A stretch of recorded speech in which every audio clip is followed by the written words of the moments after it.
Hello বন্ধুরা, welcome back to our channel. কেমন আছো তোমরা সবাই? আশা করি সবাই ভালো আছো। আমরা বেশ ভালো আছি। চলে এলাম নতুন একটা শর্ট ভিডিও নিয়ে। তো মা আজকে বাড়িতে বানিয়েছে হোমমেড পিৎজা। যা যা বাড়িতে ছিল সেগুলো দিয়ে কিন্তু মা রান্না করেছে, নতুন কিন্তু কিছু আমরা আনিনি। তো দেখো, প্রথমে একটু মাখন ভালো করে তেলে গরম করে নিল। তারপরে তার মধ্যে যখন মাখনটা গলে গেলো তার মধ্যে গুঁড়ো দুধ দিয়ে দিয়েছে আর দিয়ে দিয়েছে আমাদের কাঁচা দুধ। তো সেটা দিয়ে মা একটা ক্রিম বানাবে। তো এটা ভালো করে নাড়াচাড়া করে নিতে হবে। তারপর নাড়াচাড়া করে নেওয়ার পর এখানে দিয়ে দিল একটু গোলমরিচের গুঁড়ো। তো তারপরে ভালো করে নাড়াচাড়া করে এটাকে পুরো মাখা মাখা হয়ে যাবে, সেই সময় নামাবে। আর তো মা একটুখানি ময়দাও দিয়ে দিয়েছিল যাতে এই জিনিসটা একটু টাইট হয়। তো প্রথমে যে ক্রিমটা, যেটাকে আমরা মেয়োনিজ হিসেবে কাজে লাগাতে পারি, তো সেই ক্রিমটাই মা নিজের হাতেই তৈরি করেছে। মেয়োনিজের মতন করেই বানিয়েছে। তো দেখো, তারপরে এবার এখানে ময়দা মেখে নেবে। তো ময়দার মধ্যে দিয়ে দেবে এখানে টক দই, টমেটো, গোলমরিচ, আর ওদিকে দিয়ে দেবে হচ্ছে সাবার সোডা। তো এইগুলো দিয়ে ময়দাটাকে ভালো করে মেখে নেবে আর একটু নুনও দিয়ে নেবে।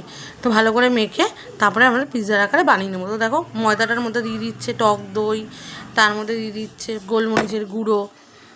তো আস্তে আস্তে ধীরে জল দিয়ে অল্প জল দিয়ে মাখতে হবে। তার মধ্যে কিন্তু একটু তেলও দিয়ে দিয়েছে যাতে জিনিসটা একটুখানি নরম হয় আর আমরা পিৎজার আকার করতে পারি। তোমরা যারা যারা মনে করছো এভাবে করে খেতে পারো, অবশ্যই দারুণ লাগবে, ভালো লাগবে। তো বাড়িতে কিন্তু একমাত্র আমার কিনে হঠাৎ করেই মনে হয়েছিল, তো সেভাবেই বানিয়েছি। তখন এই দেখো ময়দাটা মাখা হয়ে গেছে কথা বলতে বলতে। তো তাই জন্য যা ছিল সেটা দিয়েই করেছি। তো দেখো, এই যে প্রথমে মা তারপরে থালার মধ্যে একটু তেলটা মানে মাখিয়ে নিল। তারপরে দেখো, এই যে ময়দাটা ভালো করে মেখে নেবে, একদম ভালো করে মেখে নিতে হবে যাতে একটু নরম নরম ভাব থাকে। তো একটু মোটা করেই বেলতে হবে যেন পিৎজার যে ব্রেডটা থাকে সেটা একটু মোটা হয়। তো সেরকমভাবে বেলে নিতে হবে। তো সেইভাবেই মা বেলে নিচ্ছে। আর কে কোথা থেকে আমাদের ভিডিও দেখছে অবশ্যই কমেন্ট করে জানিও। যারা আমাদের ভিডিও দেখে এখনও সাবস্ক্রাইব করে অবশ্যই সাবস্ক্রাইব করে দিও, তাহলে আমাদের বেশ ভালো লাগবে। আর এই যে দেখো, এখানে মাখা হয়ে গেছে। এখানে পরে থালাটার মধ্যে এখানে তেল দিয়ে দিচ্ছ। সেই তেলের মধ্যে এই যে পিৎজাটা, এটা যে কাঁটা চামচ দিয়ে ফুটো ফুটো করে নিচ্ছে। তো তারপরে এই যে পিৎজার ওপর দিয়ে যা যা দেওয়া হয় সেগুলো দিয়ে নেবে। সসের উপর একটা গোলমরিচের গুঁড়ো ছিটিয়ে সেটাকেই ওখানে দিয়ে দেবে ওই পিৎজার উপরে, সেটা ভালো করে মাখিয়ে নেবে। তো যারা যারা আমাদের ভিডিও দেখছো কিন্তু সাবস্ক্রাইব করছেন, প্লিজ করে দিও। ফেসবুকে ইতি আচার্যি ফলো করে নিও, আর ইউটিউবে ইতি হেসেনান ব্লগ অবশ্যই সাবস্ক্রাইব করে নিও। কমেন্ট করো, শেয়ার করো।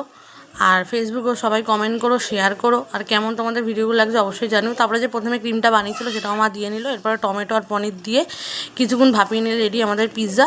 কেমন লাগলো অবশ্যই কিন্তু কমেন্ট করে জানিও ফেসবুক আর ইউটিউব থেকে। তো চলো, আজকের মতো ভিডিওটা এখানেই রাখছি। দেখা হবে নতুন একটা ভিডিওর সাথে। ততদিনে সবাই ভালো থেকো, সুস্থ থেকো, আর আমাদের ভিডিওগুলো নিয়মিত করে খেতে থাকো। আশা করি তোমাদের ভালো লাগবে। তো দেখো, এই যে মা লাস্ট ওটা কমপ্লিট হয়ে যাওয়ার পর কেটে নিয়ে দেখাচ্ছে। তো চলো, টাটা।